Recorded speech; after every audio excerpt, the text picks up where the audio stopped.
Arundal Knox and his heavy mace. And I am just going to check the stream. Bear with me one moment. Let me just check this. Bear with me one moment. Let me just check this. Oh, and that sounds good. Awesome. Oh.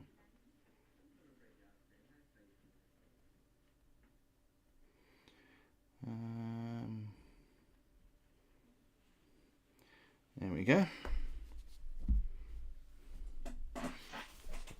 Okay. So we'll just let some people come in first before we get going. How's my camera? Is it not too? It's not wonky, is it? That looks all right, I think. Yeah. Good. So, well, I'll quickly recap some of level 2 in a minute.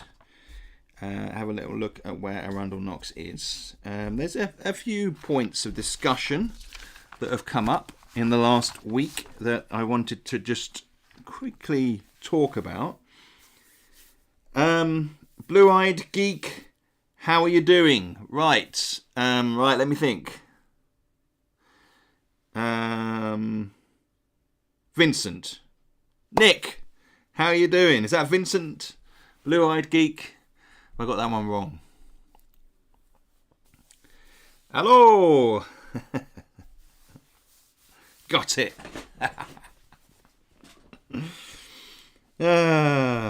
Little things make you happy, don't they, in life? Let's face it.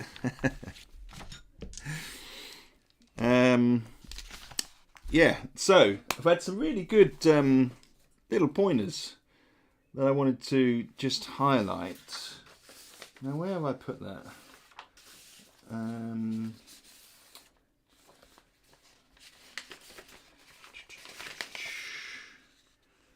may not have the printed. Let me just check. I've got, because I have got, what have I got here? 0.99. Let's have a little look here. Because we do have the new, there is the new making up rations rule, which I wanted to quickly talk about. I think that's 0.995. That one, it's included in that. Do I have a... Hi Clive, how you doing? Good to see you. Right. Yeah, it's definitely in the other one. Just bear with me 1 minute. Matt, good to see you. Matt, was it you who sent me in those suggestions? Because they were brilliant. I love those. Just bear with me a sec. I just want to make sure I've got the latest update. I'm still here. Did I do a 9.95? I did. Okay. Let me just make a note here. Sorry about this. Just while everybody's coming in as well. Oh yes.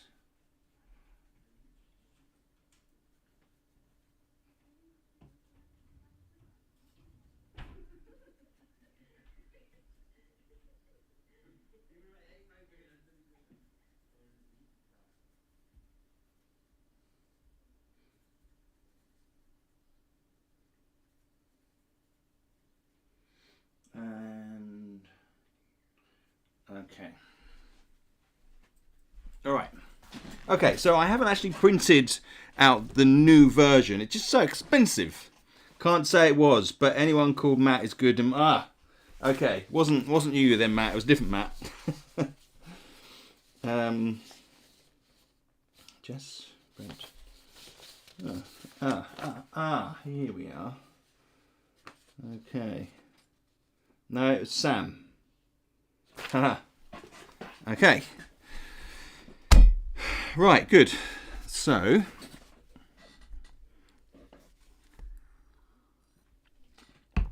there's been a couple of additions. The first one is a relatively minor one. The quest items here, as you can see on the screen. Let me just put that over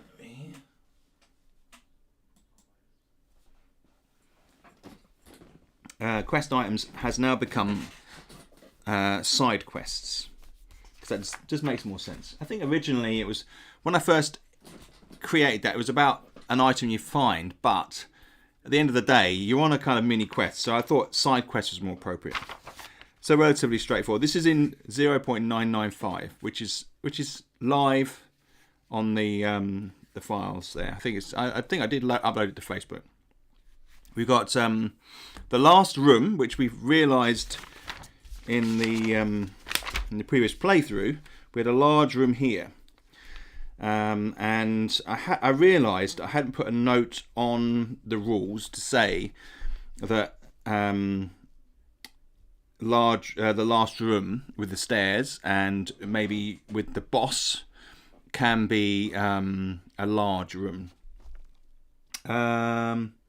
Felicia, hello Toby. I'm glad to have caught a live stream on my lunch. I just started playing level 1 the other night and I had a blast. Excellent. Felicia. It looks like there's another way of saying it, but I think that is the way. I'm terrible. I butcher names, so hopefully that's right. Brilliant. And I love your emails. Thanks for, if you've got anything you want to ask, just do. Sam, hello. I'm just replying to your email with some feedback. Glad I made it in time. You certainly did. And Sam, I wanted to discuss a couple of the points that you brought up, actually, just in this little intro section that we'd have. So we had the last room. So the last room was a large room, and I hadn't actually stipulated in the rules that could be the case.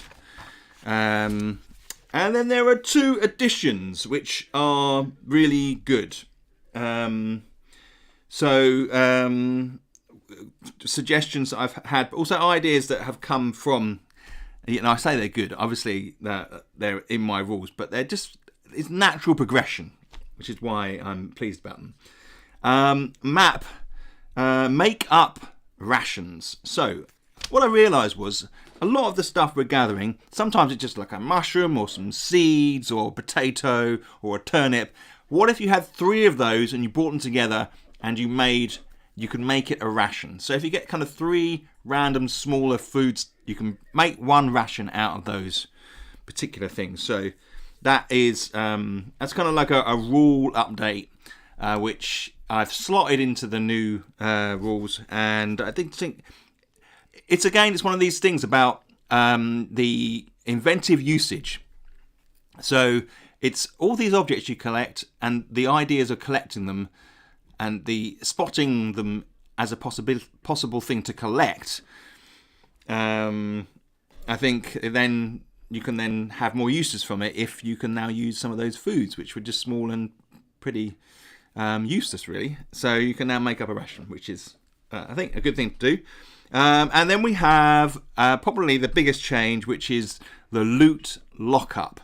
So when you go back to the town, either, it will be through one of the ventilation shafts, you can store items in your loot lockup. Now, this means that you can put them somewhere safe, basically. So some of the larger items, especially as you get lower down, can be destroyed while you're fighting. So I've added a new special attack for the Overlord, and he now can crush an item, destroy an item in your backpack, and because he does like a bear hug type thing, and so I wanted an option to protect your items. The loot lockup is there, you can do that, and there's every chance as we get deeper that other items may go missing. So there may be some thieving going on potentially, or magic that dissolves items in your backpack. So this is designed to facilitate the the safety, the kind of the frustration you might have through losing items. So that's it. So perfect timing. Felicia asks, quick question. In the rules, it says that this specific dungeon deals with human ancestry up to level 10. Is that this specific dungeon deals with human ancestry? Yes. Will there be more dungeons coming out, say after printing the human dungeon, and that's all settled? Yes. So that's the plan. That's one of the beauties of this system. So once I've finished writing this one, I'm doing level 6 at the moment, which nearly finished, and then we'll move on to 7 and 8, and then we're kind of getting there. And so there will be future expansions. So I'm thinking of a goblinoid ancestry. So that might include a series of goblin-type creatures, potentially. I'm thinking about maybe potentially an undead dungeon or just a straight monsters dungeon. So I'm keen to sort of open this out into something that is bigger, with more options, with more ancestries. But of course, those will be expansions that will come later. So once we're through this and the game is working and I'm pleased with how it's balanced, then we will proceed to then make a series of expansions. So there'll be first, I think the chances are there will be an expansion with additional characters, additional weapons, and stuff like that. So and your familiar. So it's going to be. So that's kind of where my mind's settling at the moment. So we'll have the core rules. We'll have an expansion of possible rules you can use. So things you could sort of attach on, like more magic orientated characters, as well as the familiar and other weapons and stuff like that. So that will be just kind of bolster that out as much as I can, so it doesn't become. They're optional, but it will make it more complex. I want people to make the choice of making a game more complex. That will be there for them. Who probably also have a kind of another dungeon in there, but not a 10-level dungeon. It will be something like the lairs that I'm doing for the expansions for this one. And then following that, then there'll be another ancestry dungeon.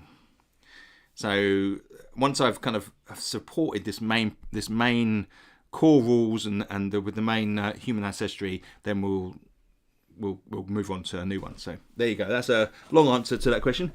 Undead, maybe ruined temple or city underworld themed. Sounds like a great idea, Crapphone. That really is, yeah. I mean, those sorts of things. I really draw upon sort of classic stuff. This is very sort of original D&D type feel to it. Dungeon crawlers, that sort of thing.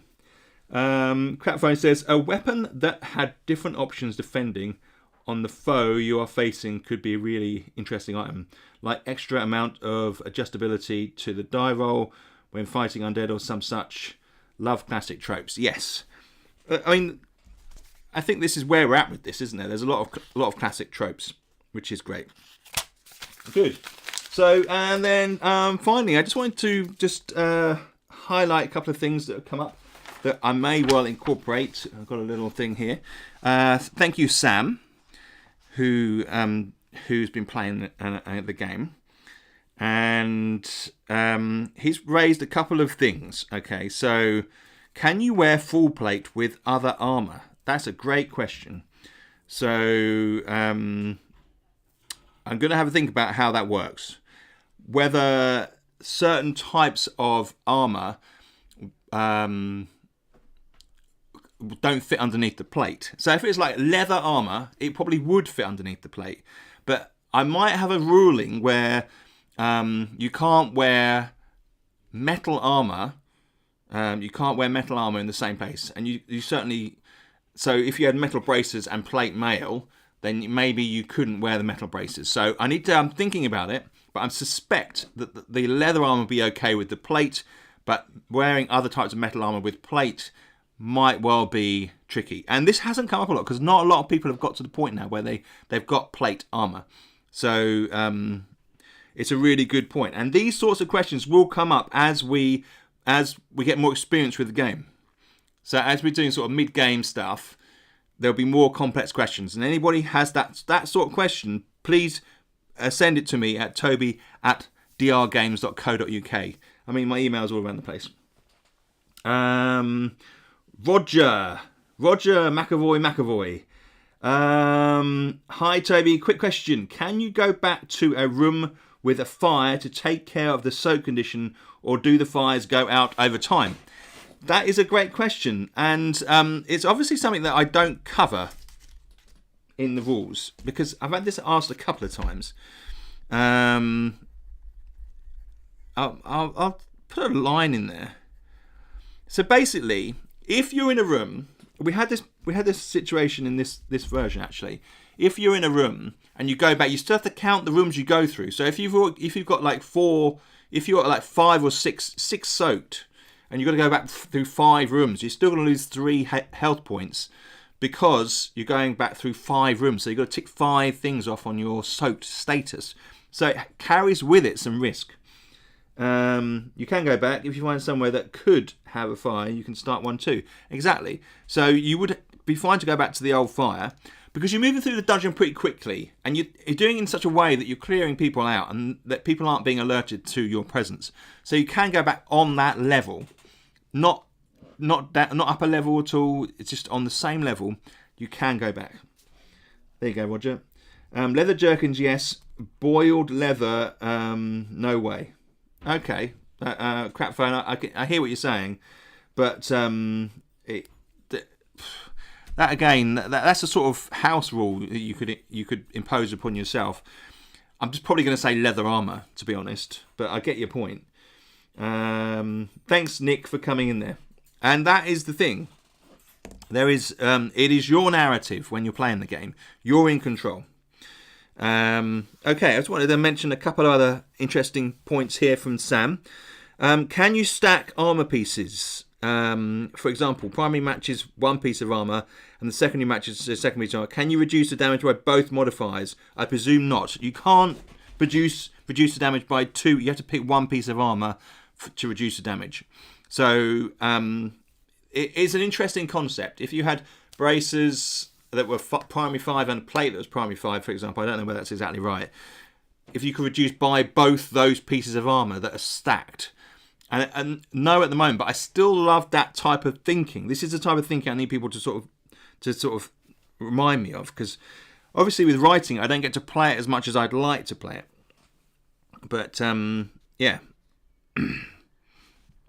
I think there was.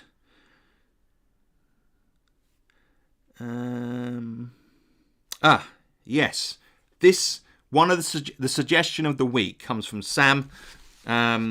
On the character sheet here, we have the weapon, and I think we could put in here runes. So Sam says we could do with maybe a section on the character sheet for runes applied to weapons. So it's easy enough to write that on your, if it's a throwing weapon, on your objects. But for your main weapon, there's a kind of like a space here. So I might put a little section in here that says runes, if you've applied any runes to your weapons. Because you encounter those in the 3rd level, and then you engrave them on your weapon, and it increases its effectiveness. So there may be a section here, we put runes in there, and that's a very handy thing, I think. So yes, brilliant stuff. And we've had some excellent work from some of the testers like Nick and Brian, Jess, Todd. So I will be, for you guys who've been playing with the level 5 and 6 creatures, I will be adjusting based upon what people have fed back to me. So by the end of the week, I'm going to have finished writing level 6. I'll then adjust the creatures so that 5 and 6 creatures are ready, and then hopefully next week we can release levels 5 and 6, which will be the plan. And then we're over halfway. I think making good progress. It makes sense not to stack because you are getting hit in one place. Yes. Yeah, I think so. I think so. Brent has also left some comments, so that's good. Yes. Brilliant. All right. So let's have a look at where we are in the game. So we came through. Yes, we had portcullises. It was really advantageous last game. So we used up our swamp lung scroll on the Overlord, who has 20 health points. As a consequence, I went back in and I've changed the Overlord. So he is now 21 health points. So he can't be instant killed by that particular scroll. Or anything else that does 20 damage, come to think of it. So he will then last at least one round when faced with that option. And he's also got this special skill as well. Special attack, which damages a weapon. So he's buffed a little bit. But I did kill him with that, and I am on the stage of going down a level. I'm going to have to eat a ration. We'll have a look at what going down a level involves.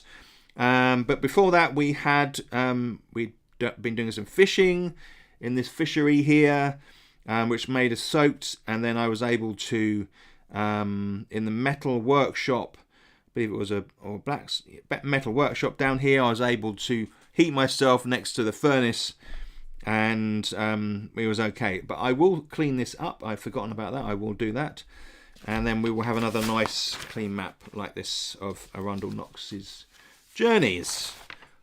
Bravo. Right, okay, so we need a new map here. I'm going to draw it in quickly, and then we'll have a quick look at the rules just to confirm the process of going down. Right, so that is the new one. That's the old sheet. Yeah. And right, so we did. Let's just I'm going to make sure I get the same size. You don't have to do the same size for the levels, but for this particular occasion, I am going to do that. So just put this in here.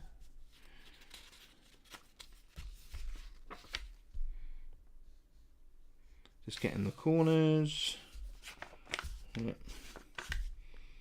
Once I've got the corners, I know where I'm going with it. There we are. Draw that in, and then we'll start the next level.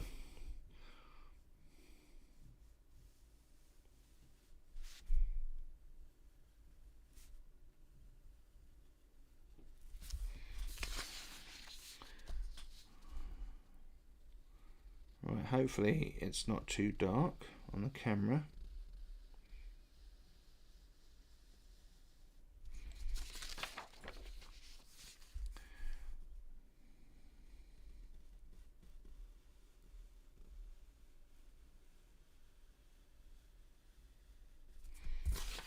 Yeah. And I think it's about 25 by 25, something like that. It's not the smallest size.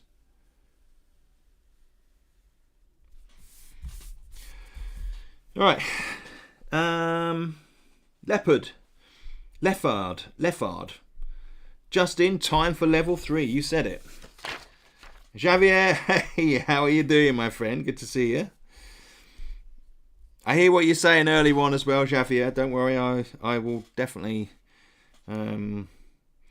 require your assistance for the cards. Yeah, we'll look at that. Right, so now the way we do this is one square and then the stairs. Or was it the other way around? Stairs and then one square. Yes, stairs and then one square.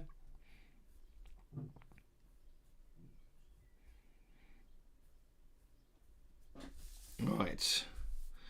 Yeah, I know. Appreciate it. Have to get back to work, but I'll catch up the rest afterwards. Good night, Toby and all. Felicia, thank you for coming. Good to see you. And yes, no doubt we'll hear from you soon. Awesome. Enjoy the vlog. Okay. Right, so we have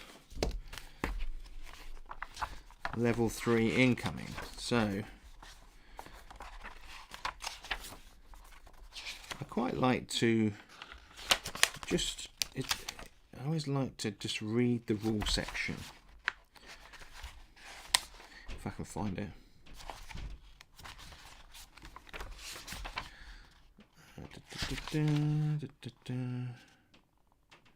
Entrance to the next level.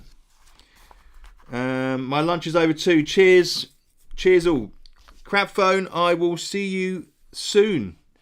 I know I keep saying this, but I am going to do some streams at a slightly different time. So that maybe later one evening. Who knows? We'll see. I'll try my best.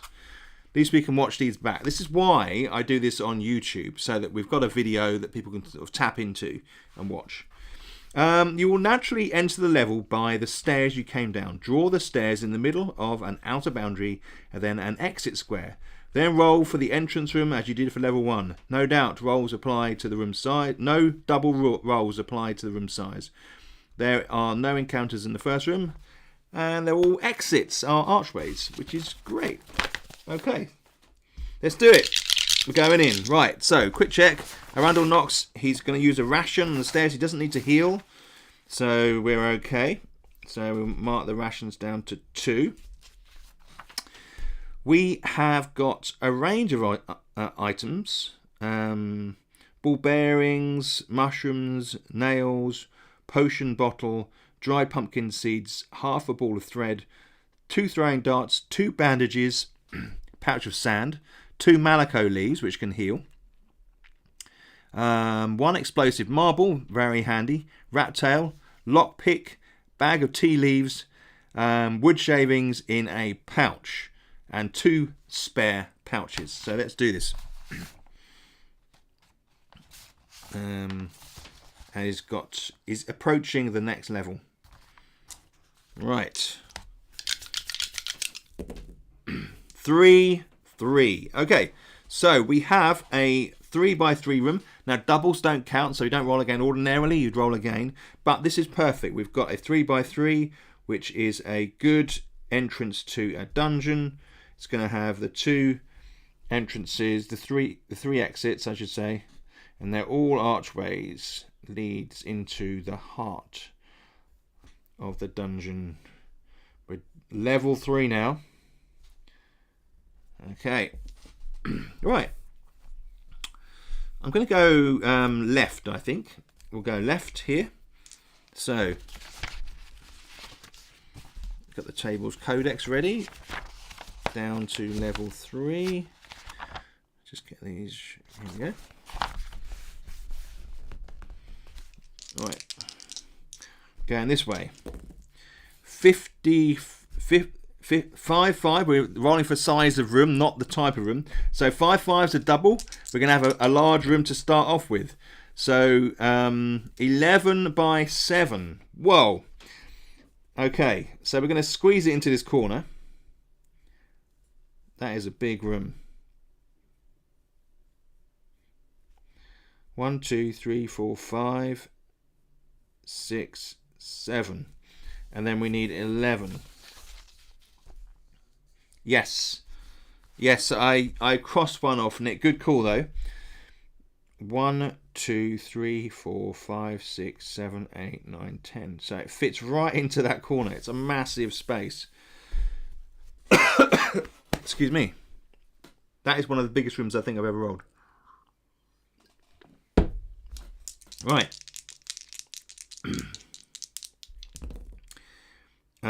Sorry, let's roll for exits. 1 exit, which is perfectly fine with me. So we'll put that there. And let's see what type of room this is. 44. I think it's going to be an evening of doubles. So human ancestry. We have got level 3, 44, Dusty Den. Oh no, sorry, this is a large room. Take it all back. So, large rooms on here. 8 for the large room, because we roll 2d6. 8. Columbarium. Several coffin-shaped compartments are set into the wall here. There is banging coming from one. If you open it, roll on L3UN. If you survive, roll on CT3. Okay, all the exits are reinforced doors. It is not unique. Right, let's write this in here.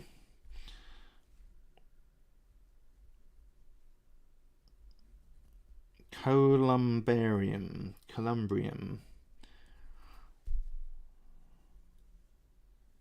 Okay. And we've got some coffins. Let's put some coffins around this space.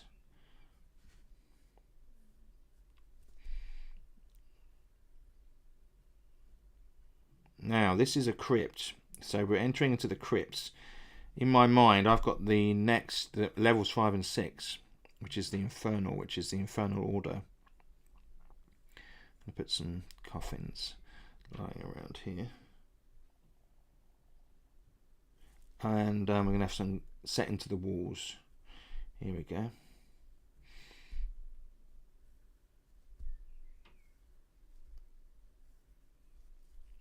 And one of these compartments is knocking. There's knocking coming from there, so we're I'm going to go and inspect it. So, if you open it, roll on level 3 undead. Right, here we go. I may have some of my level 3s are over there, maybe. Level 3 undead is page 50. Here it is. And 1 die. 5. Level 3 undead. That is level 3 undead is a mummy. So open it up, because I know there's some loot in there. And it's a mummy. Right, let's have a look here. So this is going to be our first combat.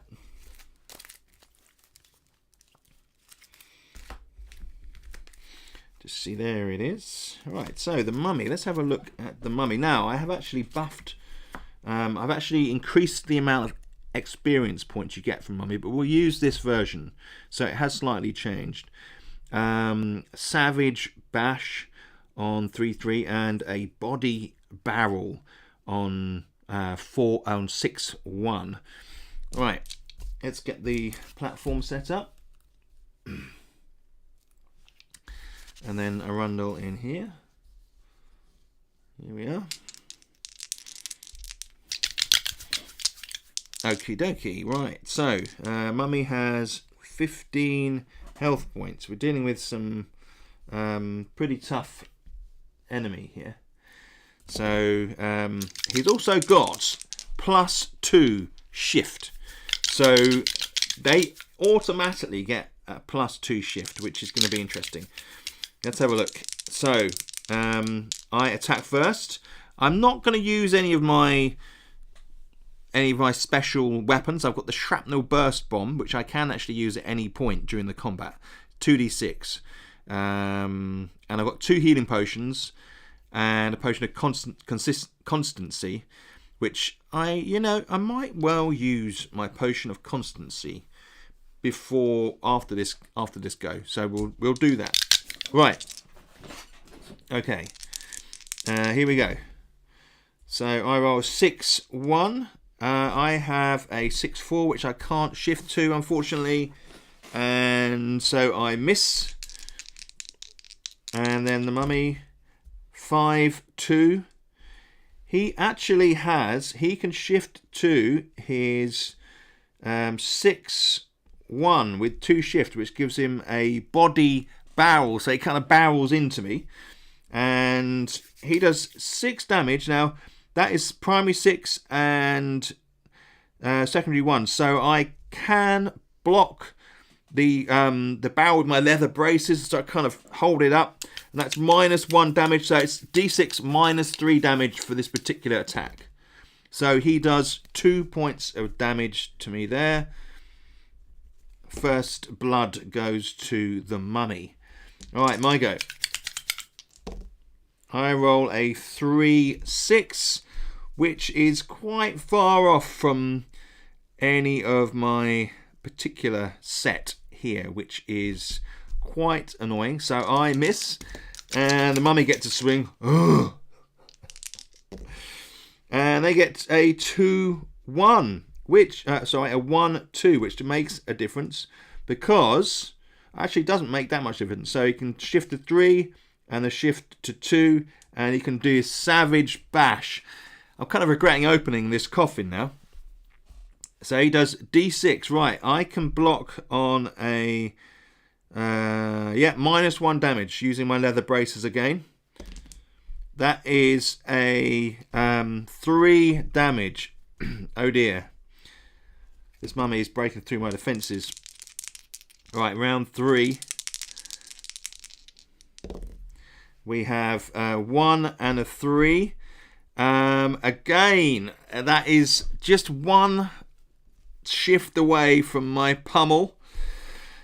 So I miss again. Let's see if the mummy hits successfully. 6-3. He can shift to a 6-1, and he does a body barrel. I block with reduce some of that damage. It's a D6 -3. Wow, he does 3 points of damage. So I am down to 22 health at the top there. Wow. So he has done 8 points of damage in the last 3 rounds. Not good. I've done no damage to him. He is at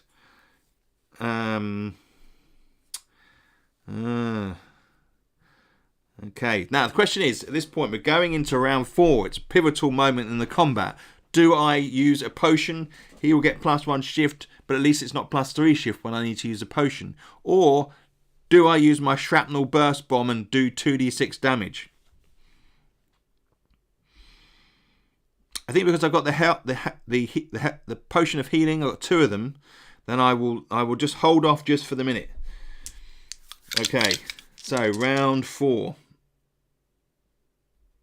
All right, my roll +3. Oh no, I need one of those. So I roll a 3-5, which I can shift to my pummel. So I can go down to 3 and then to 4 on there, which gives me a 4-3, which is a pummel. It's D6 -2 damage. Now he has a senseless body on primary 1s and 6s, which doesn't include that, and that is a -3 damage. That is pretty devastating. Here we go. What do I get? 1 damage. Damn it. Why can't I roll that for him? Okay, so I don't do any damage. Now, his go. In fact, I do actually have throwing. I've got throwing darts. I mustn't forget to use those next time. I could have used one of those. Right. So, I've got no... let's see his go. 5-2. He can shift that to 6... 5-2. He can't shift it to the Savage Bash. He can shift it to the Body Barrel, which is 6-1. There you go. And does D6 -3. And he does 3 damage. Oh boy. Down to 19. He is whipping my butt. Okay. Round 5. +4 shift. Come on. I roll that and I can shift that to a drubbing, which is 6-4. And that's D6 +1, but he's got this special senseless body ability, interrupt, which does -3 damage on primary 1s and 6s, which means that it's D6 -2. So I do 2 points of damage to the mummy.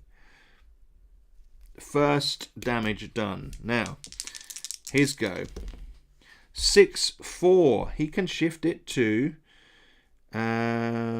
his body barrel, not his savage bash, thankfully. How much damage did you do? 2.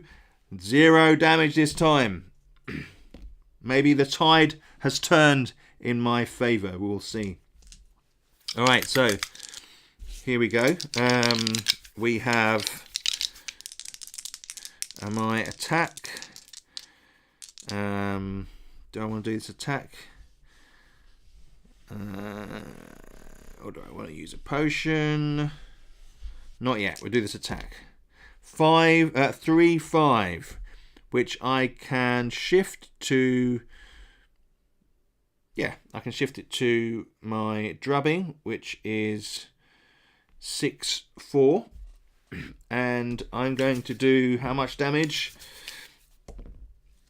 6, so that's 4 points of damage. Gets -2 because of his body, senseless body, and that is 4 points of damage. Takes him down to 9. Okay, still surviving. His go. So he gets +5 shift. He's going to hit 6-4. Yeah, he can. Well, let's have a look here. He can't shift it to Savage Bash. He can shift it to his body barrel again. Just keeps charging into me. It's like some kind of maniac. Here we go. And he doesn't do any damage this time. It's funny, last game I was playing and all the rolls were going in my favour. This time it seems like the other way. My go. 5-1. And incidentally, this is round 7. So after this, his senseless body does not count. No, actually it does, because it's more movement based. So no, it still counts. So 5-1. Can we shift that into anything? With 5 we can go 3 on here up to 4, and then 1 on there up to 6. Yep. Here we go. No damage. Okay, mummies go. So that is 4-5. So they can shift that to their Savage Bash, which is bad news. So we're going to go 2-5. And the damage they do, it's -1. Oh, 5 damage. Wow. This is becoming difficult. Okay, they have got 9, I've got 14. They have a more effective attack with the Savage Bash. Here we go. 5-1. I can shift that to my drubbing. Go up to 6-4. And I do damage D6 -2. So that's 3 points of damage. Takes him down to 6. Dragon, Mummy is going to make you Mummy's going to make you a daddy. Oh, dear, that's really bad. Thank you, Dragon Shadow. We're okay. I think we're okay. Famous last words. Right.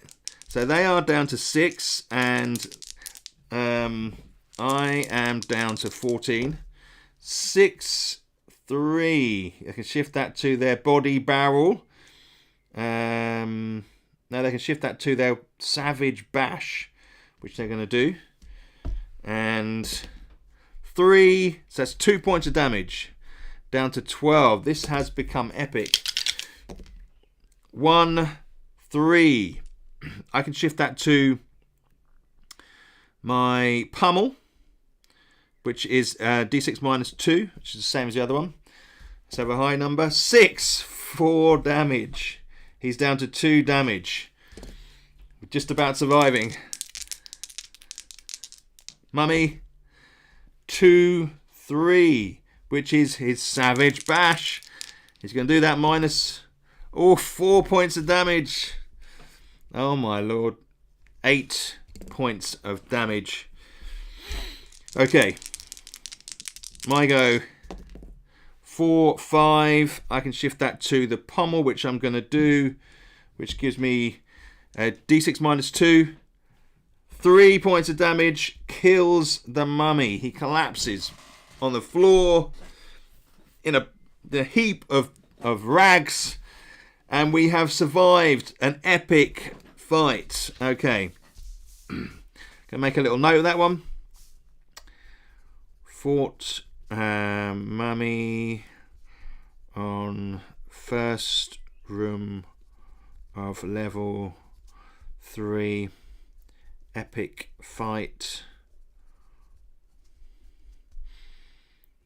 He reduced me from 30 HP to 8 HP. That was epic. Right, so now we'll deal with this mummy first. 72 points there brings me up to 85. Put that like that there on XP. And we also have a table to roll on.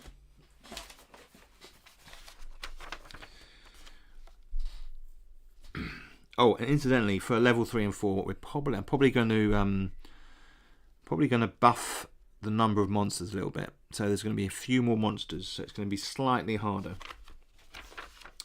Right, so we have a body search table 2, which is in the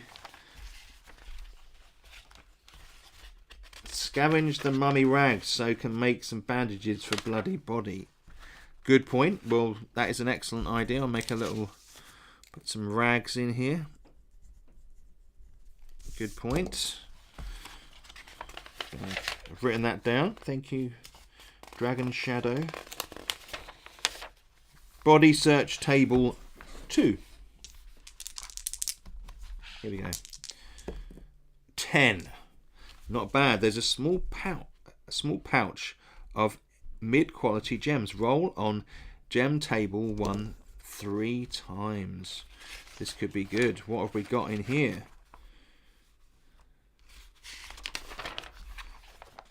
I kind of feel like, so we've got, let's do this here. So we've got a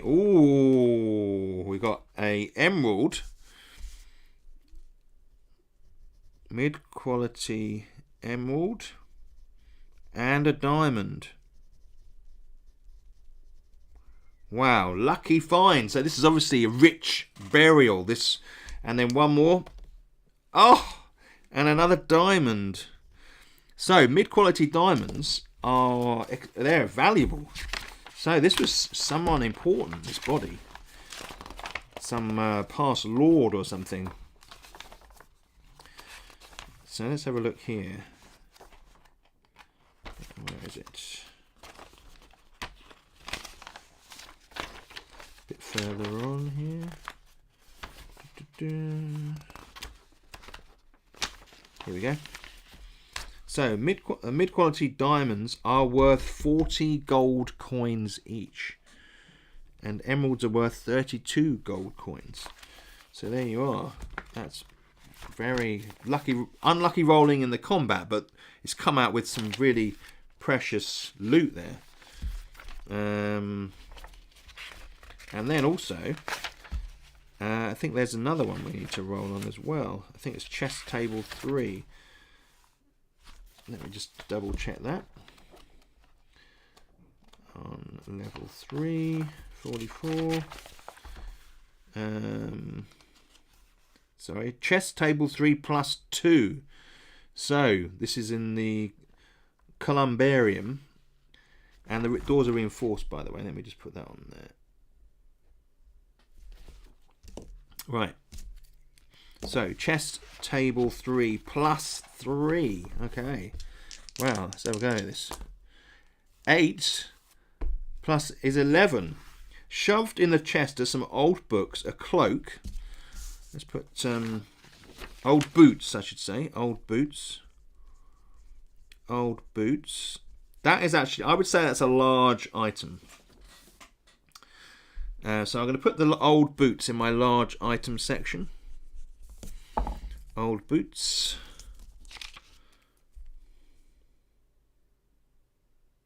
Oh, You're right, I'm looking at the wrong one. Good call, Vincent. I missed that.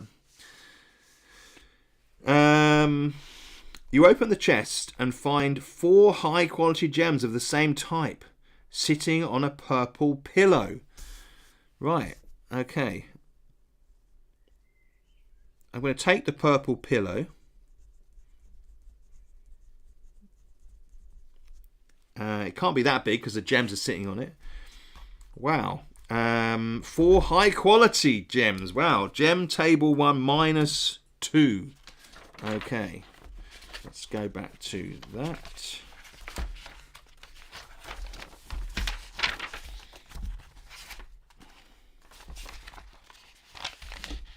Here we go. So, gem table 1 -2. So, wow.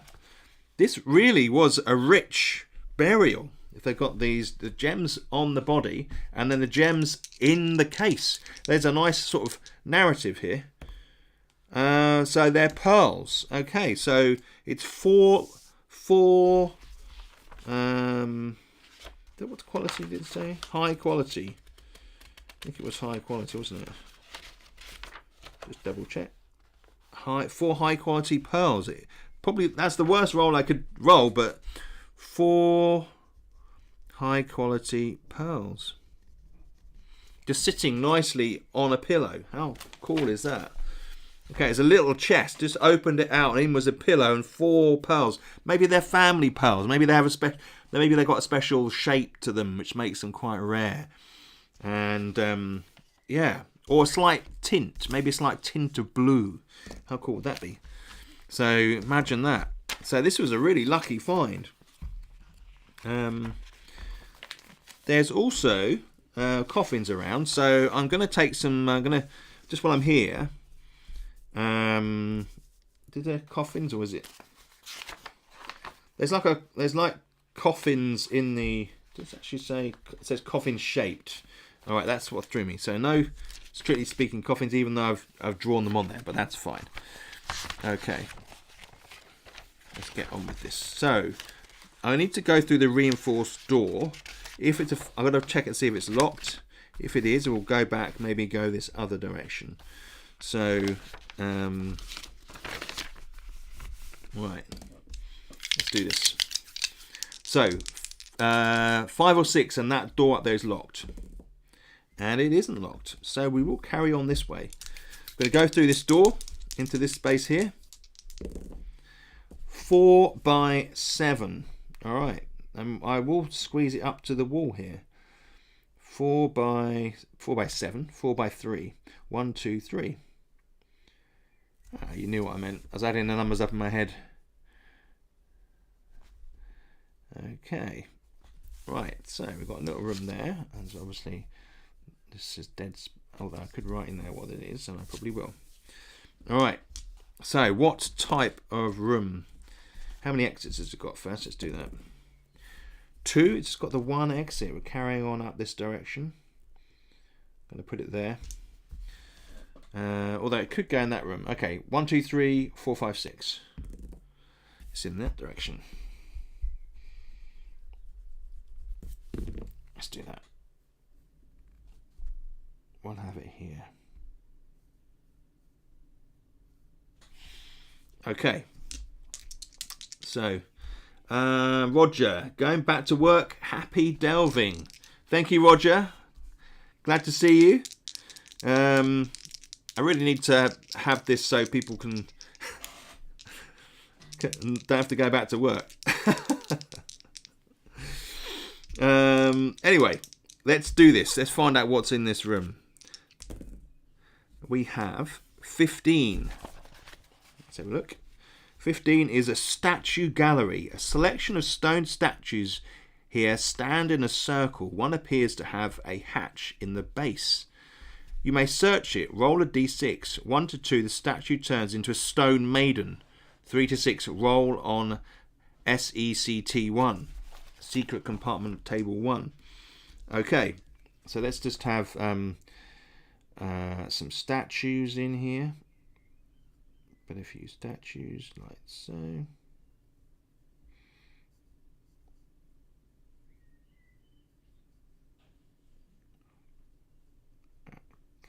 Right. So, am I going to search it? Yes. What the hell? Let's do it. Remember, so we've got, it's a statue gallery. Let's write this here.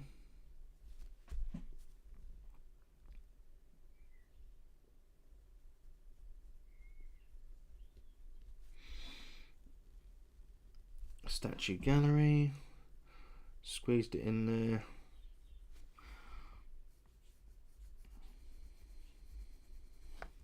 Okay, not very readable, but you know.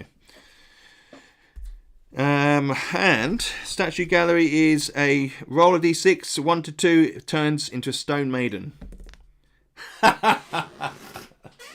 Oh, you know what I meant to do before the combat is take one of my healing potions.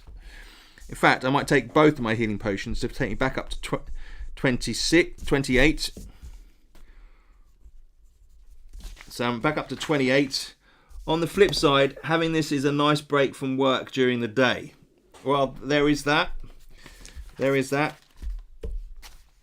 Okay, so it has turned into a stone maiden, which is really annoying. Which means I don't get to search for the hatch, because the whole thing turns into a stone maiden. That's how I'm going to interpret it anyway. You could always interpret it something different if you wanted to. So let's get the stone maiden out. They are pretty tough, stone maidens. I'm going to throw one of my darts this time. Maybe over here. Hang on. Oh, here it is. Stone maiden. Now they have got one of the highest hit points, because they are pretty tough. But they only have one attack, which is actually a 4-3, so it's one of the most likely rolls. And they've got stone skin on 3, 4s, and 5s with -2 damage. So they're pretty nifty. It's a different sort of combo. Stone Maiden could be a long fight long. Okay. Let's see how this goes. Stone Maiden. 30 hit points. Okay. Right. Let's get the base in here. Yeah, you keep hitting it. You can imagine it, can't you? The person made of stone. Alright. Now, I'm going to use one of my throwing darts. Okay, so we have a throwing dart ×2 here. I don't think I've got anything else. No, I'm going to use one of those and rub out the potions that I used as well, so they're off my sheet here. Now don't forget, I do have the shrapnel burst bomb, which could be very handy, and I've got quite a bit of treasure. So ideally, I want to be able to survive and get back to the town. So I can always use the shrapnel burst bomb in a situation. But firstly, we're going to throw a weapon. And as I like to do, I just like to read the rules out for something that's new. And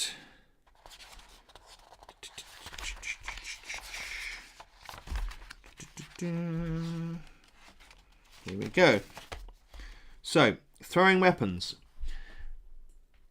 You can throw one throwing weapon at the start of a combat. Throwing weapons always hit successfully, but they may not always cause damage. Roll 2d6. If the primary die matches the creature's primary interrupt stat, or secondary die matches the creature's second interrupt stat, subtract that interrupt modifier from the damage done. If both the primary and the secondary die match, subtract both interrupt modifiers from the damage done. So, darts do 2 damage.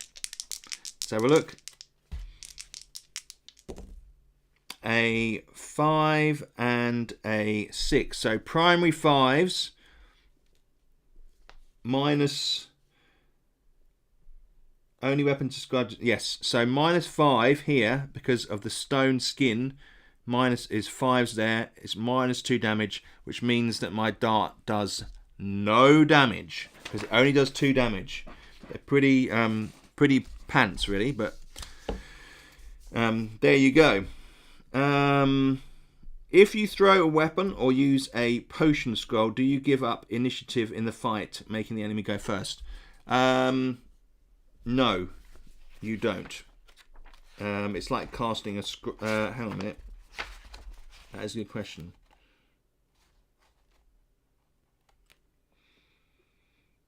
You can try and recover your throwing weapon after the fight, but it may be broken or lost.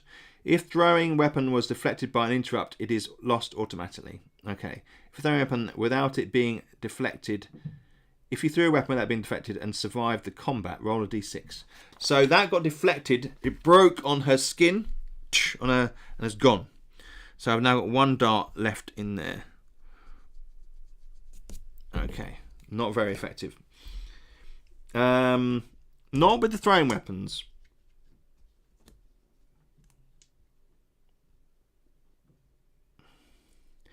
Yes, yes, I am with you on that one. Yeah, that Nick, I hear what you're saying. I think his name, Hope Toby rolls drubbing more. Yes, Vincent, I agree. It's not an action to throw the weapon. That is a good point. I must have covered this at some point. It doesn't say.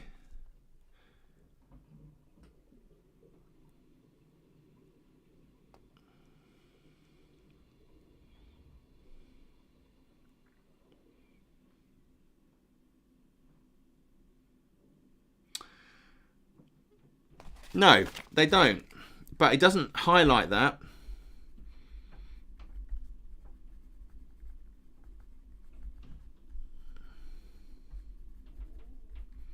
I'm just making a note of that. I thought that was already in there, but it's not. So it doesn't actually affect. It's like you flick it out and then you attack. Okay? Like, because it's in position. That's why they're especially there. So it doesn't highlight in the rules, which is annoying. I may have said in the past that it does, but on reflection, I don't think it should. Not just because of this combat, but because generally thinking as you get higher, is it worth throwing a weapon, or actually is it make that process null and void? If it's a knife or a dagger and it doesn't really do much damage to some of the later more powerful creatures, why bother even throwing them? Other than the fact it's an extra bonus attack. So I think it has to be. I think yours. Yeah, no. Thinking on the spot, definitely. That is a good question. All right. Let's start the fight. I can throw a weapon and then roll to attack. Yes, Vincent. I think that's the conclusion. Definitely. Okay. Which is slightly annoying that hasn't been finalised before, and I don't know why it hasn't been. I feel like in my mind that we've talked about this before and that we made a decision and I've forgotten what it was. But in any case, we're going to carry on. We're going to carry on with this as it is, and I'm going to attack first. Here we go. 4-1. I can actually change that to the pummel, which makes it a 4-3.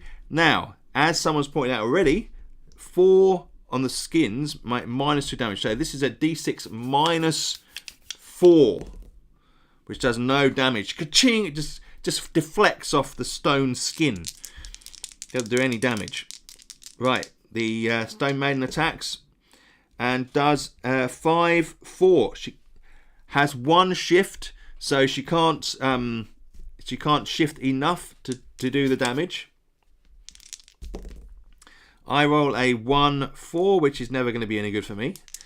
So Stone Maiden, 3-1. No, round 3. 2-1. Okay, so I cannot shift to any. That is a terrible roll. And the Stone Maiden rolls a 3-3. Can shift to a 4-3.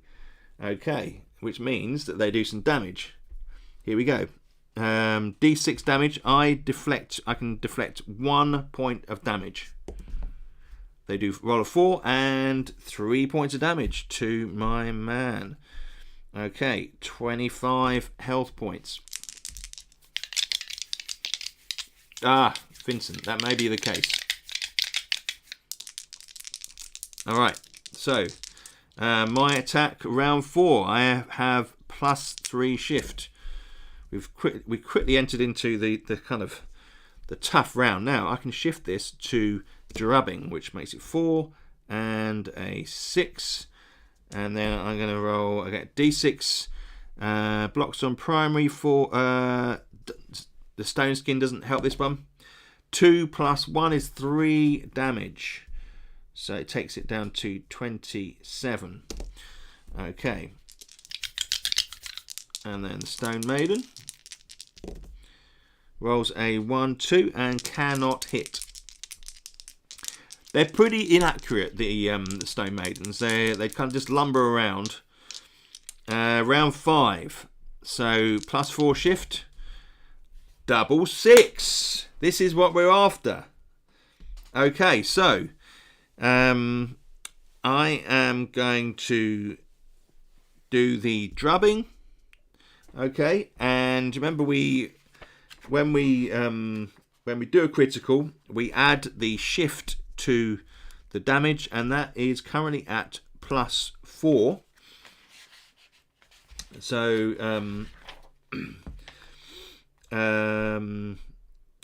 you may perform a prime attack. Select any one of your maneuvers to perform perfectly. Add your shift total to the damage, and it cannot be affected by interrupts. There you go. So let's roll this. So drubbing 6. D6 +5 is 2 + 7, 7 damage, down to 20. Okay, right. So same round, and 5, 2. They can shift to this, so they can shift to 4, and they're 3. There we go. D6 damage -1. They roll a 1 and they do no damage. Okay, next we have my attack, round 6, +5 shift. And I can shift that to the drubbing, which gives me that. And it's D6 +1. 4 damage. Takes it down to 16. Okay. Alright. Their attack. D3. Sorry. 2, 5, 1. And they have got +4. And they can take it to 1. Yep, they can do their stone fist. Here we go. 2 points of damage.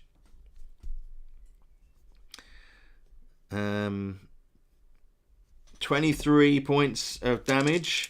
My go, +5. I can shift that to my drubbing, which is D6 +1, which is 7. Takes it down to 9. Just hacking away at this beast. And then we have 4, 5. They can shift that to 3.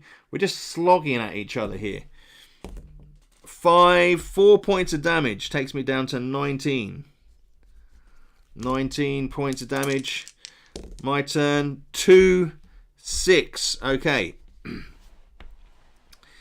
Now I need 4 on there and 2 on there, so I can't do that. I'm going to have to go to the drubbing, which is 2 and then 3 on there. So drubbing, which is minus, so that is actually 2 points of damage. 7 points of damage there. And Stone Maiden, 2, 5, 2, 5. Can they shift it? 1, 2. They can't quite. Yes, they can. 2 on there and 2 on there. Yes. Gives them D6 damage. Oh, 5 points of damage. Wow. I am taking a beating here. 4. Right. Now my go. 3-3, which I can shift 3 and 1 on there to the drubbing. And I roll a 1, which is 2 points of damage. 5. And then we get 2, 3 for them. They can shift that to do some damage. That is 2. 1 point of damage. Takes me down to 13. And then my one is a double 1. That is a fumble and I miss completely. Long battle indeed, lol. Yes. It is an epic battle.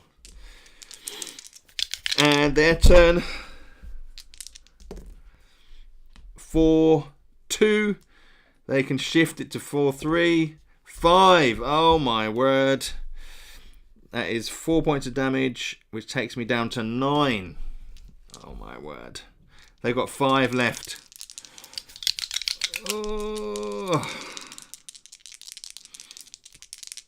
Okay. 5-6. I can shift that to my drubbing, which is D6 plus 1. Come on. 5 points of damage is enough to destroy the Stone Maiden. Wow. Epic fight. 90 points. Okay. 885 goes to 975. Is that right? 975 to... Yes. So we're very close to the next level, which would be indeed very handy. There's no treasure with this one. And because the statue came alive, we can't search the hatch. And I am in a spot of trouble. So, oh dear, I've really taken a beating. Let's have a little reflection here. Now, we have got some, let's have a think. Can we make some more effective herbal remedies here? Let me just check the room. Oh yeah, there's nothing else in the room that I can do. So let's have a look at the herbal remedies here.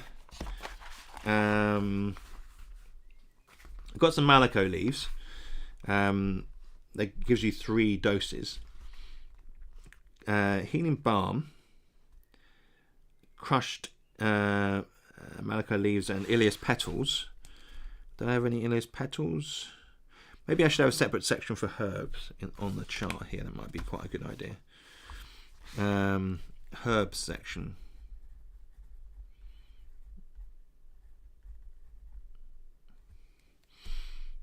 On character sheet.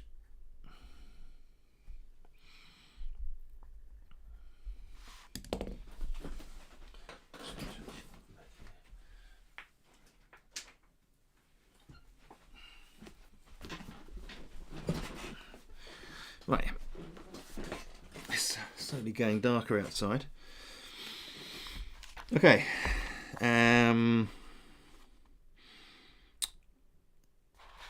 Have we got anything else here? We've got... there will be, incidentally, when we have the game finished, there will be herb cards that we can look through.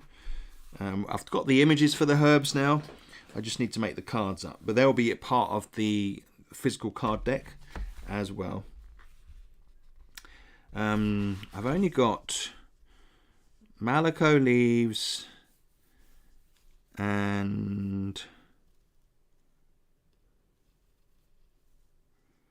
Yeah, it looks like I've only got Malacco leaves now. So I won't be able to do anything anyway. Now I can eat the Malacco leaves and restore 6, because I've got two things of Malacco leaves. They both make 3 doses, and you chew one and it gives you 1 health point back. And if I chew all of that, it will give me 15 health points. And I've got my shrapnel burst bomb that I can try and use if I get into a dodgy fight coming up.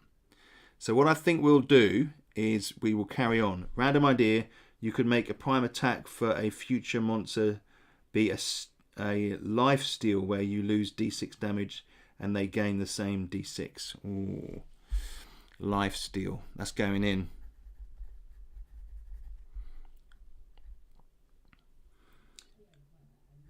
That is vicious. That actually may be too OP, Nick.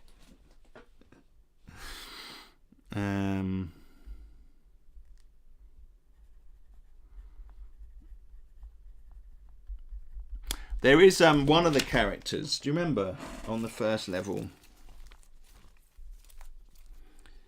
Where is it? Oh yeah. Hello.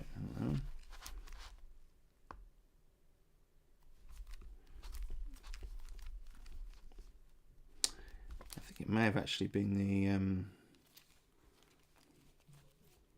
is it the artisan? The apothecary? No. One of them, I thought you lose damage and they gain damage. Something like that. I can't find it now, but it doesn't matter so much.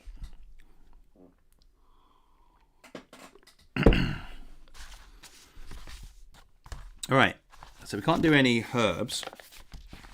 I've got a throwing dart still, which only does 2 damage. I may buff those a bit, thinking about the lower levels. I might buff throwing weapons. Just because I'm just thinking about the function of them as we get deeper into the level. So, in fact, it may be that I just make sure that the throwing weapons that are found have plus 2, 3, 4, 5 or 6, whatever that may be. In fact, that will probably deal with it. Yeah, that's definitely the trick. Okay, right. Okay, I'm feeling a bit nervous, but I am going to carry on further with our guy, and then maybe backtrack and go into town once we've explored another room. Because obviously we've got to last the whole dungeon level, and we haven't done very much so far. We've had 2 really tough fights, Stone Maiden and the Mummy. Okay. And I was beginning to worry that these levels are too easy. Okay. So I'm going to eat the Malico leaves.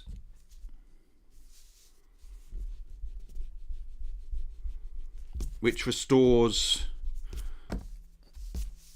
6 back up to 15. There.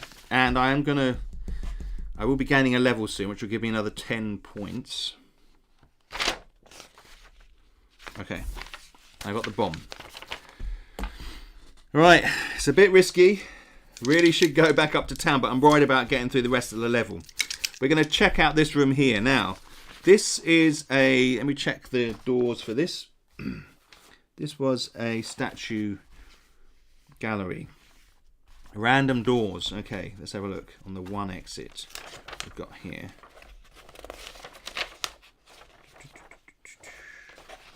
Here we go. Exits. Also need to look at my things to see if I can make up any more potion bombs. It is 16 portcullises. Okay, this brings in a whole different aspect here. Now I can encounter the portcullis. All right, so we've got a portcullis there. Portcullis table. So whenever you get portcullises, you run the portcullis table because it has a particular effect. That is a universal table at the top. Here we go. I'm going to try and go through this portcullis. I'm going to try and find the lever or the lever. Okay. You can end up fighting a random patrol for your level, which could be disastrous. Here we go. 7. There is a lever next to the portcullis which you pull and it opens all of them in the room. Yes. All right. That's a relief. So we're going to go through to this next room. It's 5 by. It's a big room. 5 by 5, 6. So that's 11 by 7 again. Okay, I'm going to squeeze it in here. 4, 5, 6, 7. 1, 2, 3, 4, 5, 6, 7, 8, 9, 10, 11. Okay. Wow. Another massive room. It's the same size as the other one. Now, you can see here, we've got this room here, this exit goes like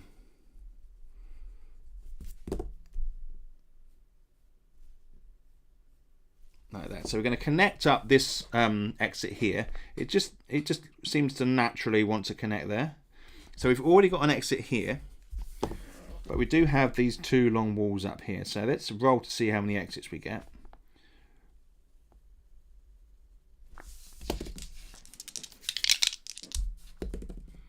Five. Okay, so we've got 2 exits. So we've got 1 already, so it's either going to be there or there. So let's go with 5 and we'll put it here. I'm going to put it on this wall here. Wow. Okay, so it feels like it's kind of blocking off this way into the dungeon a bit, doesn't it? Interesting. Right, large tables. Let's go to these.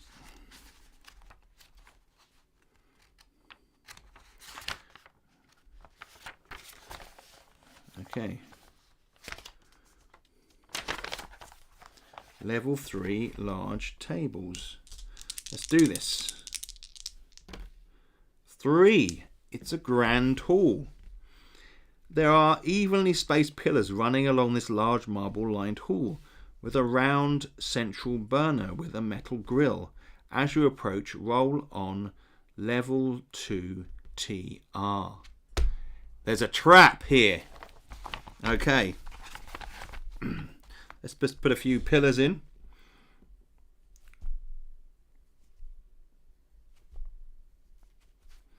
Here. Okay, it doesn't quite work, but you know. Here. Sorry, my pillars are crap. They're kind of rough pillars. And then in the middle, we've got a burner.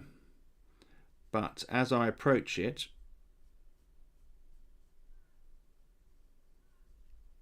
yeah, big burner. This pillar here is much bigger than that one. Oh dear. Okay, right. You wouldn't think I'm a cartographer, would you?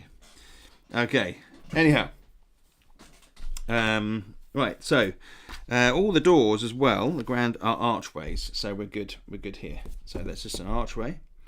Leads out here. So we've got this burner in this grand hall. I'll write this here.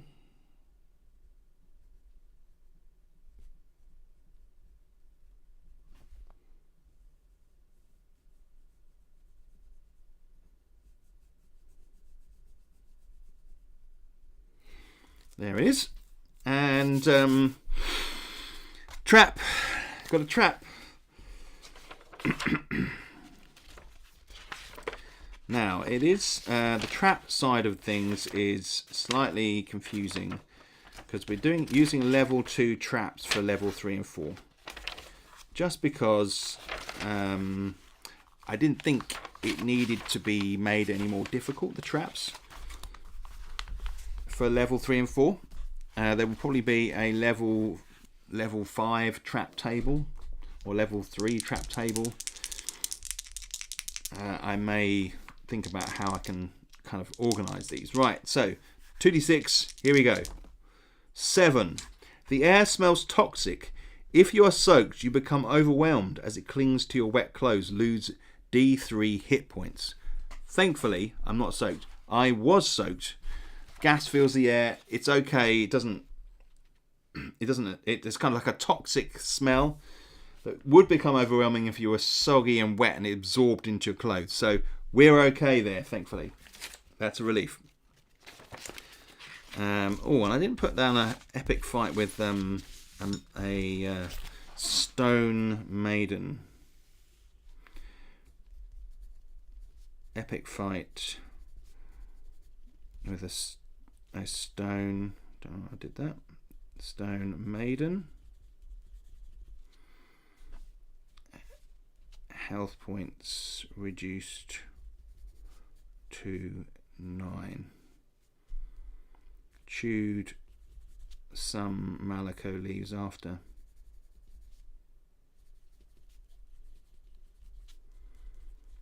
Lost a dart to her stone skin.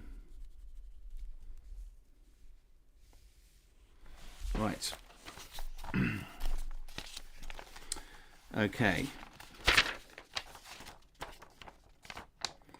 Grand tour. Yes, nothing else. This is a unique room as well. Okay, we can just move on from there.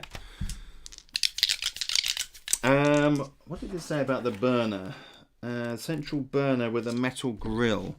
So, I might look in the burner and actually take some charcoal.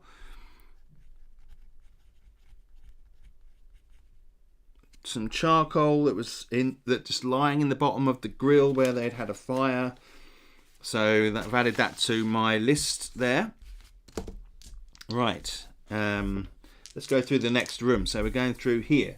I'm going to carry on. That leads back down to the entrance. So all the dungeons kind of leading in this direction.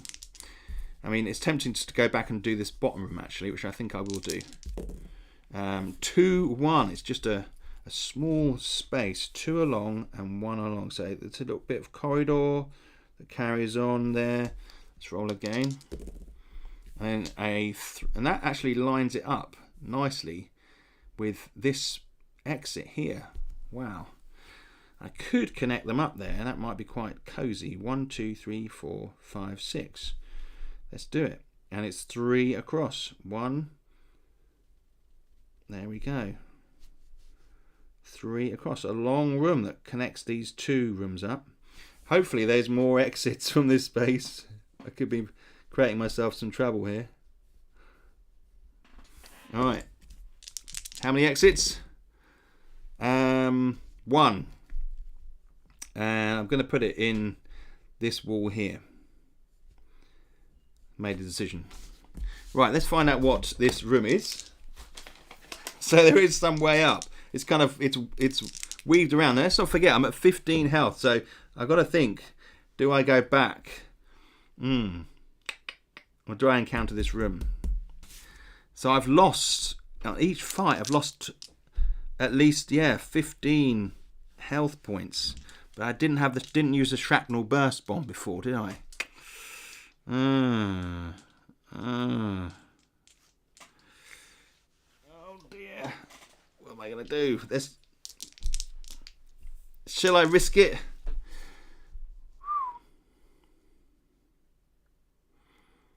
No. I'm not going to risk it.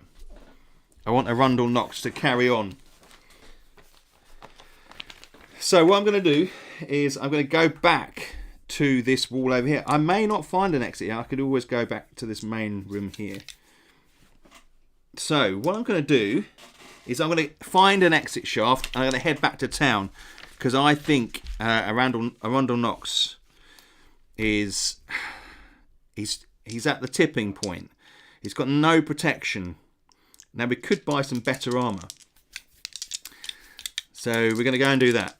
He just took quite a battering from those 2 fights. So I'm going to head back. We're going to go along to these walls here. So we'll test the top 2 first. 3, 2. And there's an exit shaft here. Okay. Right. Okay. Exit shaft there. Right, so let's do the out of town stuff. So, it's escaped, blimey, 2 tough fights, and we are back into town. I didn't find any runes to engrave, unfortunately. I had no god encounters. Leaving the dungeon. Yes, we've done that. You can Liberating prisoners. Have I got any prisoners to liberate? None. Place it to the market. To sell all your non-coin loot, first establish what you want to sell and its value. For armour, make a note of the total value of the pieces you want to sell. For miscellaneous, calculate the total based upon the values of the miscellaneous items table and halve it. Gems retain full value, but armour, scrolls, potions and magic items are only worth half their purchase price. Okay, so let's do a little bit of maths here. We have got the gem table here. So we have got 6 high quality pearls, which is 6 high quality pearls. I'm just going to rub these off and then put the gold on my thing here. So they are 10 each. So I'm going to rub those out. So that's 60 gold. Okay, 60 gold. We've also got 2 high quality diamonds, which is 100 gold. This is another reason I want to go back, because, and then the emerald, which is 80. I'll add that up in a sec. A bracelet that is worth 7 gold, so we'll sell that as well.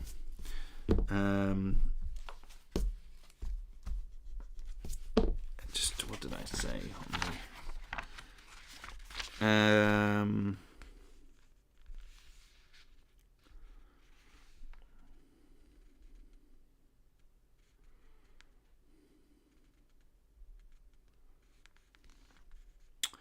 we can sell that for 7 gold, but we do need to check on the barter table. Trades and stalls are tough at times. To see how effective your bartering skills are, roll to d6, add your adventure level, deduct your precision, then consult the market on the right. So sell the pillow. That is a good point. That's a good point. We've got the pillow. What else have we got in here?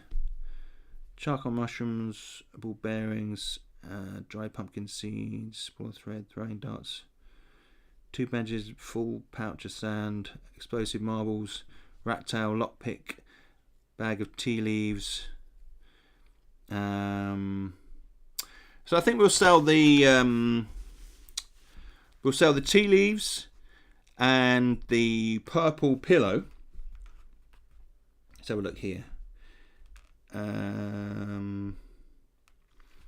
We say we'll sell that for, just looking at what we've got here, ropes 1 gold, leather straps. I'm going to sort of rule it as 2 gold pieces. Okay, for that. So what we need to do is have a roll on the market table, because we may well lose some of the value of these things. So I'm going to cross those off. It's a nice pillow, and you know, it's nice to have some tea. And then so we've got a what else have we got? Now let's just have a think on, do we want to sell some armor? So because we're going to be buying some more armor, or do I want to lock some of this up? I've got broken metal armor section, got jerkin. Right, so let's have a look, roll in the market. So how's our bartering skills?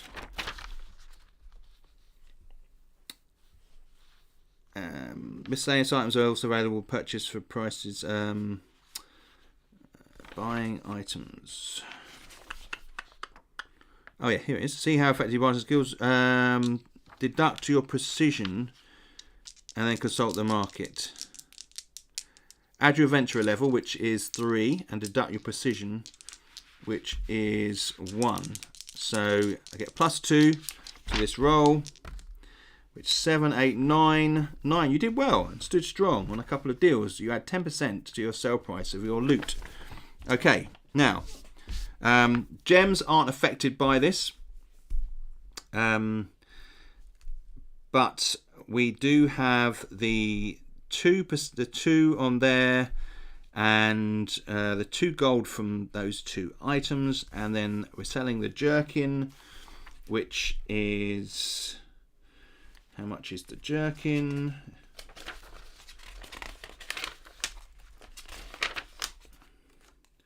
It's 9 gold pieces, so if we say sell it for 8, we'll round it up to 10, based roughly on the 10%.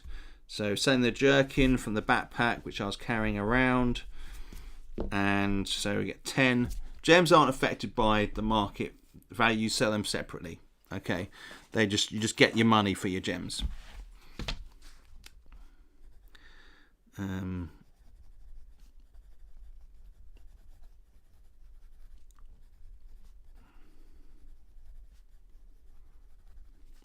Sell them to the gem retailer, the gem specialist. So we have got a good sum of money. We've got 260, 340, 350, 359 gold, which is pretty impressive, I'll be honest with you. That is a lot of gold. Hey Cody, how you doing, my friend? Good to see you. So this basically means that we could buy, that it has made us rich. We could buy full plate, -4 damage with this dice set, which I think we're going to do, which is pretty OP. Okay. This is great. This is the sort of thing that needs to be thoroughly tested. So I don't know whether anybody else has had that much gold, but that is pretty. So that is going to leave me with 109 gold if I get the full plate. And we'll sell the leather braces. Have a look here. 5, 4, 3, 2. 5 and 3. I think we'll sell the bishop's mantle. Bishop's mantle is worth half. Yes, you're right. It is worth half. You're not wrong. I just remembered that. Good call, Daniel. Bishop's mantle is, I just remembered that myself, 18, which is 9. So that first one, so we'll take off, say, 4 for that first one. So 5, and bishop's mantle is 18, so 9. So we've got an extra 10%. So we'll say 10 for 10 gold coins. So we've got an extra 10% because of the market. So we got rid of that, and we have full plate. Right, I think that might be too cheap. If anybody else has got themselves into a position where they're playing the game and they've managed to purchase the full plate, tell me, or the full plate or the reinforced band in mail. If you manage to buy those at any point, let me know when you bought them. Because really, looking at this, maybe being able to buy this at this level is complete fluke and a bit OP. And maybe shouldn't have happened, but finding those, how many diamonds did we get? Is it how many diamonds? I can't remember now, but it gave me a lot. You are right, Nick. Yes, Nick says. Okay, so we've got a full plate, which is 5, 4, and 3, 2. -4 damage. Okay, so basically mine was level 4 character, level 3 dungeon. What level would you say you're most excited about playing yourself, Toby? Good question, Cody. Level 10.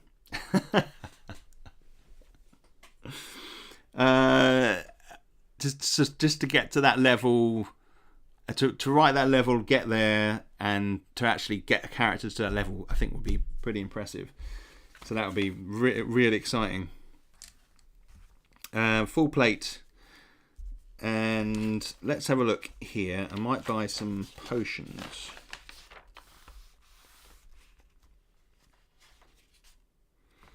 Magic potions. Healing, extra healing. Heal up to 30 hit points. Extra healing.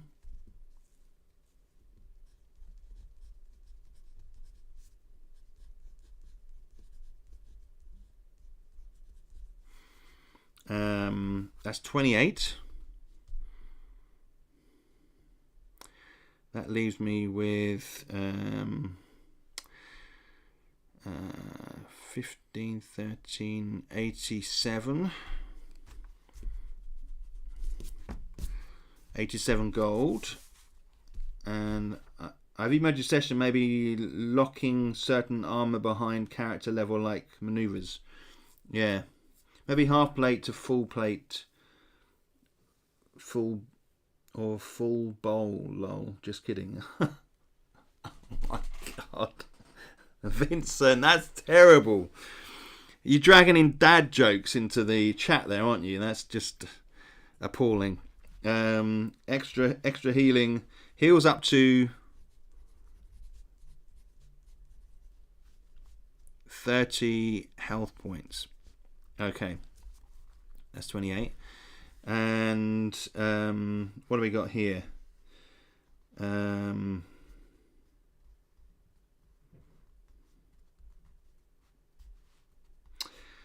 We'll do the Mighty Strength.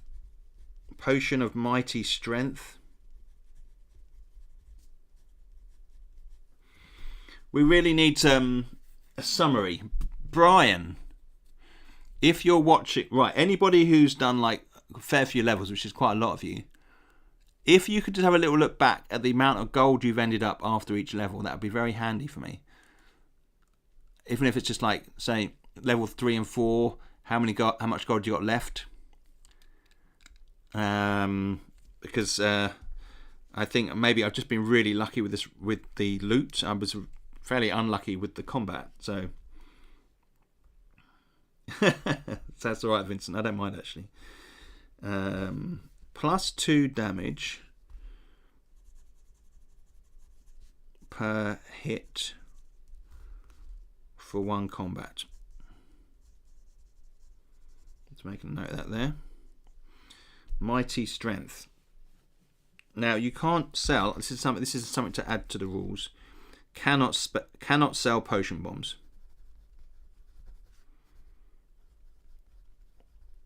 They're just deemed too dangerous to sell. That sounds like a task for Bob. Here's that kind of detail. Yeah, I know that would be great if Bob could. I haven't heard from Bob for a little while now. So I hope he's all right.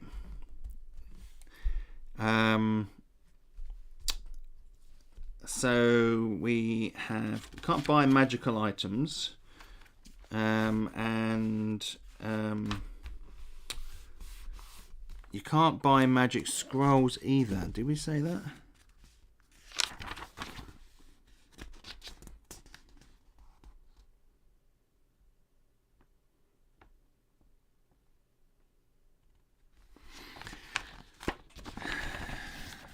Now, did we say we can't buy magic scrolls? Just trying to remember. I don't think so. I think you can buy scrolls. Nick, did we say we can't buy magic scrolls at the market? Was there something about that I can't remember? These are pretty cheap. This is really powering me up. Lightning Strike does 1 strike of 50 damage. Wow, that is powerful. That is 50 gold coins. Flaming weapon for 32 gold coins. It's by Flaming Weapon.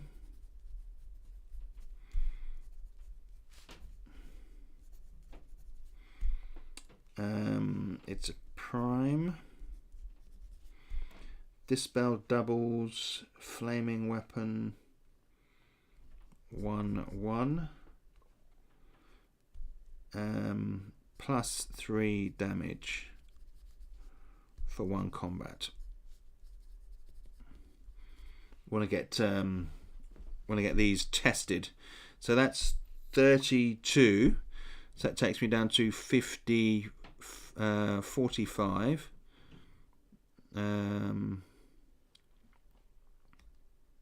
No, sorry, 50, 55.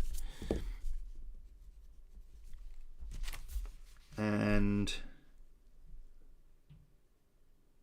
you can buy scrolls. Thank you. Thank you for quoting my rules back at me. That is excellent. Thanks, Nick. Sometimes these things, they kind of tick over one way or the other in my mind. And we've got 55 left. That lightning strike's very OP, but almost quite dangerous to cast. We can get Fireball spell, Fireball scroll.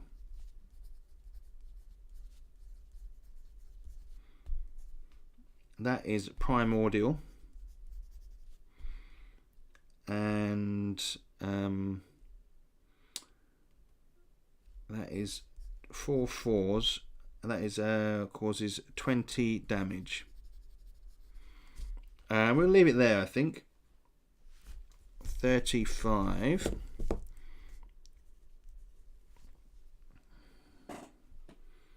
Excellent. Brilliant stuff. Good job, Nick. Okay. So we have done a few things there. So we have bought. Let's have a look at this. So we're lined up nicely for taking on level 3. We've got the extra healing potion, heals up to 30 hit health points. Mighty strength, plus 2 damage per hit for 1 combat. We've got the flaming weapon scroll. Imagine my big mace, flames kind of licking off the top there, doing extra damage, and then the fireball scroll for 20 damage. And so we're down to 35 gold. I will save those because I want to have some gold next time for maybe putting some runes. If I find any rune stones on my weapon, that would be very cool. Now, in the weapons lockup, I'm going to put a little section here. This is going to be my lockup here. On the new, I've designed the character sheet to include this. That's my lockup. I'm going to put the broken metal armor sections. Actually, I'm going to take 2 of those.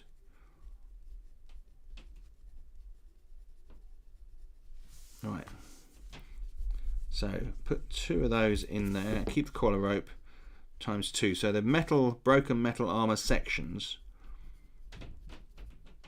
used for healing, fixing metal armor. We've still got the magic. They've got the marble as well. I forgot about that. So we've got that magical weapon. So, and we've got the full plate, which is pretty impressive. We've still got two maneuvers. So we're still a little way off yet. Getting, I think maybe it's the next. Is it the next time? Level 4. Do we get another maneuver? Maybe not. I can't quite remember. Let's have a look here. Level 4. Maximum number of moves is 2 still. It's level 6, you get a 3rd maneuver. There you go. Okay. Right, so we're pretty hot there. Now, let's have a look at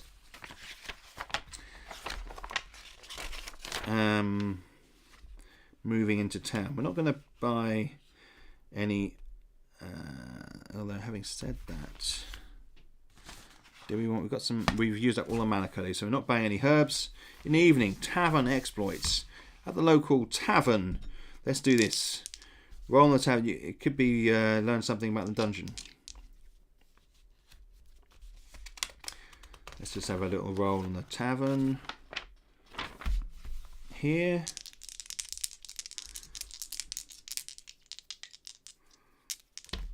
Three. The ale is flowing. You drink little too much. You wake up with a hangover. Lose 3d6 silver coins and 2 health points before you enter the dungeon next time.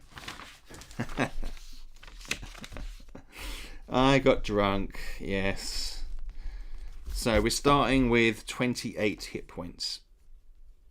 Not the 30. Which is slightly annoying. And I lose some silver. So 3d6 silver. So that was 5, 6, 7, 8. That's not really much, is it? 8, 14, 19 left. Okay, I'm going to look at that as well. Tavern, table, lose more silver coins. So we'll increase that. And nothing more comes of that.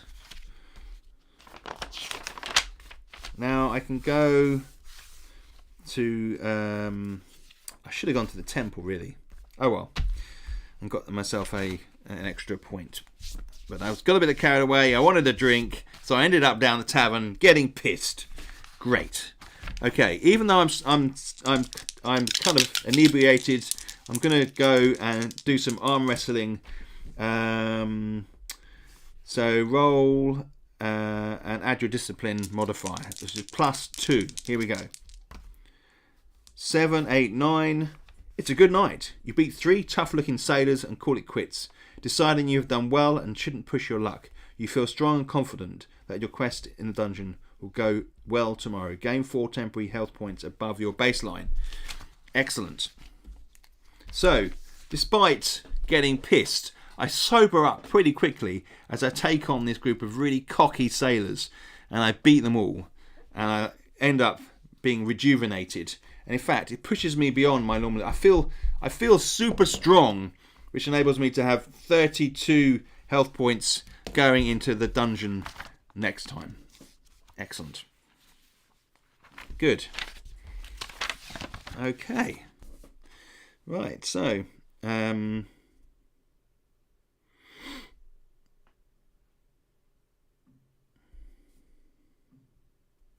what did I roll for this room?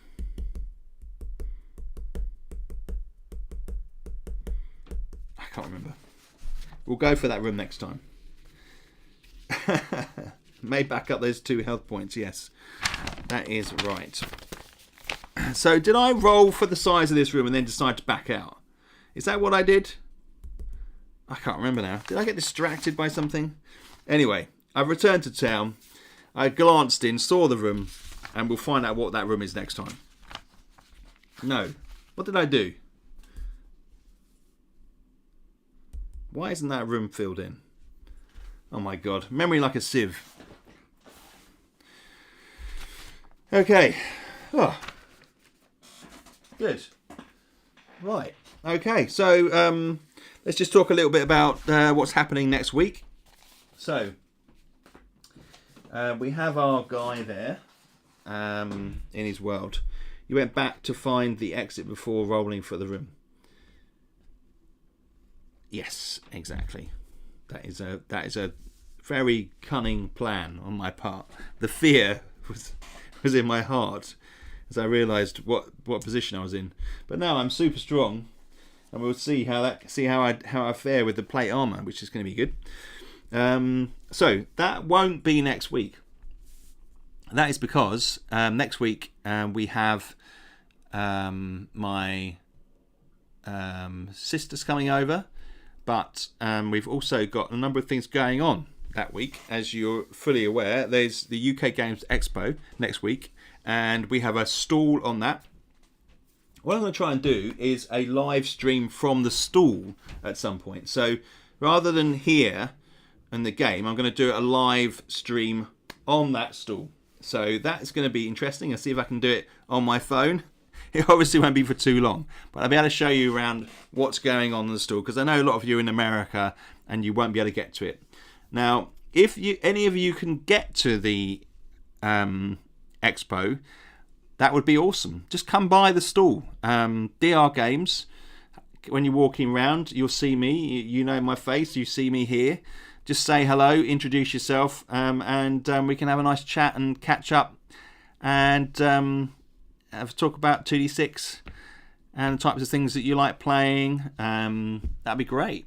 So if you do come by, it'd be awesome. I'm very approachable, and you'll see it's going to be manned by the family. One of my brothers, one of my sisters are going to be there on a couple of days. My wife and my teenagers are going to be doing some work, so that's going to be exciting. And I wanted to show you quickly a quick kind of preview, if you like, of my card game, which is going to be available at the stands. Hope to make it on Sunday. Overtime on Saturday, unfortunately. Okay, cool to see you there. Lefford. What is that? Your real name, Lefford? I mean, that I didn't want to make that sound bad by saying that, but so I'm going to show you the game. This is one of my other games. It's called Trade Nation. It's a card game. Some of you will know this. It's 2 decks. So you've got a deck here. 2 decks. It's got a nice little divider inside there. Had these fairly recently printed.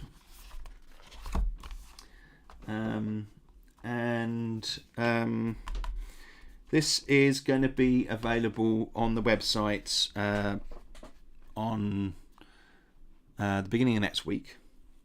You can order it from there, but also I'm going to be selling it on the stall at the UK Games Expo. It's going to be the sort of big launch, this game.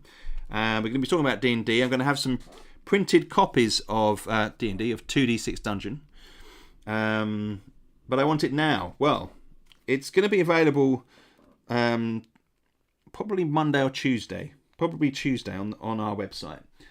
Now, let's show you some of the design here. So it's basically a card game, and you have you collect sets of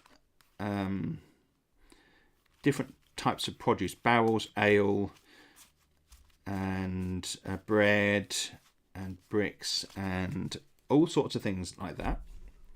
And they are sold on a line, a market line in the middle, where the values can go up and down, and you affect the value of the product.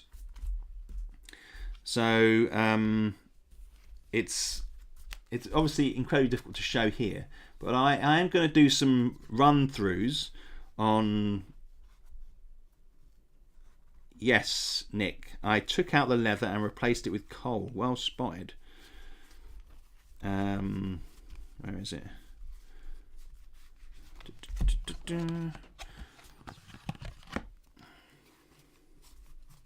There, coal. I just feel it looks better. We've got rope. There's all new art, and then you affect the value of the product, and you sell it, and you gain points. And there's also a black market where you can sell and buy produce, and yeah, you can have quite a lot of players playing it. It's a lot of fun. It's quick moving. It's only meant to last 20-30 minutes, and the dealer deals from the hand, and you bring your hand back up to 7 all the time. It's a kind of quick moving family game. It's a different thing from a lot of my solo games. But as a company, we want to be able to produce different types of game. Even though, we've done a lot of solo stuff, this is a big thing we're very excited about. Having a sort of front-facing game like this is going to be really fun to do. Anyway, short for Lee. Okay. Guess it rhymes with leopard. Hopefully see you there. But Sunday might become a bit no-go as well. Been to most expos from back when it was in Edgbaston. Okay. I've only been to the ones in the NEC, so yeah, awesome. Be great to see you there, Lee. Right, cool. We also got the new Rad Zone expansion, which is the new Rad Zone expansion is called the Exhibition Centre expansion, and it's themed around the Expo. Which is kind of the whole point of it, really. It's got to coincide with the exhibition, so it's going to be really exciting.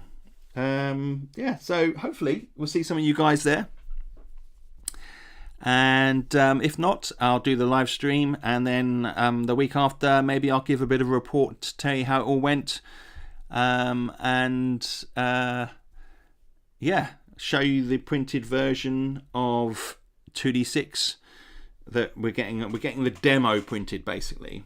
Finally made one. It's been a while. Alarian, Darkwind.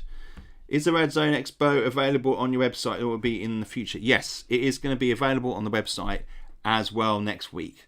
So I'll put a little update on that. Artwork is really cool, especially like the resource cards. Thanks Cody.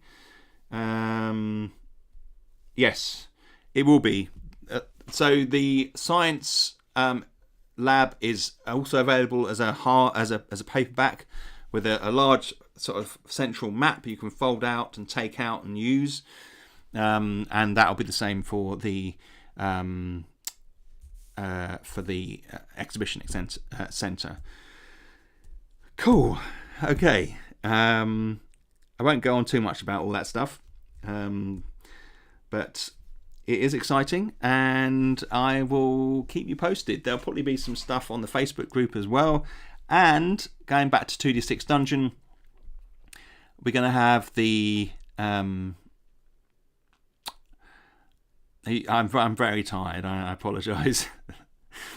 We're going to have levels 5 and 6 finished next week. Clive's done some great work on level 5, and level 6 is kind of nearly there. I just need to finish a few things off and then send it through to Clive. But otherwise, everything is looking very rosy at the moment, guys. So I will catch up with you very soon. Thank you for being here. Thank you for all your lovely questions and your nice comments. Alarian, sorry, we are kind of finishing the stream now, my friend. But there will be some. There's not going to be a Tuesday on next week, as I was saying, because we've got the Expo and we'll be getting ready for that. But the week after, there definitely will be the usual Tuesday stream, and of course one at the Expo. So that'll be the aim. Okay then, guys. See you soon. Thank you, everybody, and you are awesome. Thought I made it in time, Malarian says. No, sorry. Guys, I will see you soon. Take care.